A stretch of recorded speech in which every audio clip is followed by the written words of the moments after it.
Assalamualaikum warahmatullahi wabarakatuh. Nama saya Marisa Tria Ardila dari kelas 11 IPS 3. Di sini saya akan menjelaskan materi tentang sejarah Indonesia.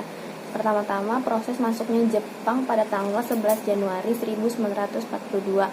Jepang mendarat di Tarakan, Kalimantan. Tujuan Jepang menyerang dan menduduki Hindia Belanda adalah menguasai sumber daya alam, terutama minyak bumi.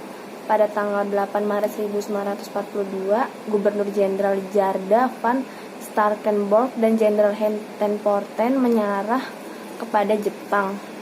Letnan Jenderal Hitoshi Imamura di Kalijati, Subang.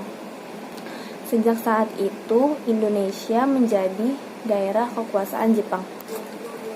Kemudian proses menduduki Jepang. Setelah menguasai Indonesia, Jepang membagi 3 daerah militer yang masing-masing dikendalikan Rikugun dan Kaigun.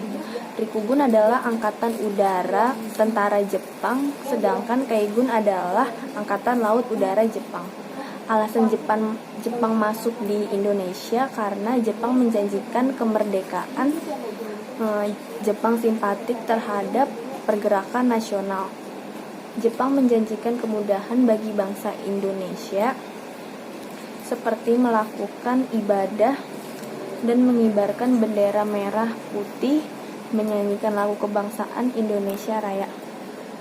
Kemudian ada juga kebijakan pada masa zaman kedudukan Jepang, yaitu membentuk Badan Pertimbangan Pusat 1 Agustus 1943 yang disebut Chousangi dipimpin oleh Soekarno dan 43 anggota berasal dari Indonesia. Kemudian ada ekonomi, yaitu kebijakan self-sufficiency atau kemandirian kepada wilayah-wilayah yang berada di bawah kekuasaan Jepang. Kemudian ada Jugun Ianfu, yaitu wanita penghibur para tentara Jepang.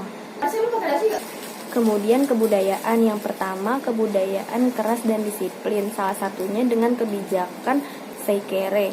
2. Berdirinya pusat kebudayaan Jepang dengan tujuan untuk mengawasi karya para seniman dan sastrawan Indonesia pada saat itu.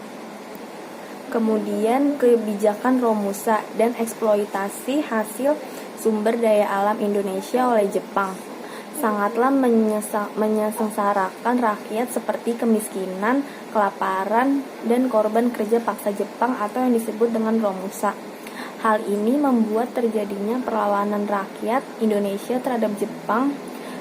Rakyat Indonesia sadar bahwa semua yang dijanjikan Jepang hanyalah propaganda untuk melancarkan segala rencana, ambisi, dan kepentingan Jepang. Kemudian yang terakhir, berbagai macam bentuk perlawanan muncul diantaranya. Yang pertama yaitu perjuangan dengan cara kooperatif atau kerjasama. Yang kedua yaitu perjuangan melalui gerakan bawah tanah. Yang ketiga, perlawanan bersenjata. Sekian penjelasan tentang sejarah Indonesia dari saya. Mohon maaf atau ada bila salah kata. Wassalamualaikum warahmatullahi wabarakatuh.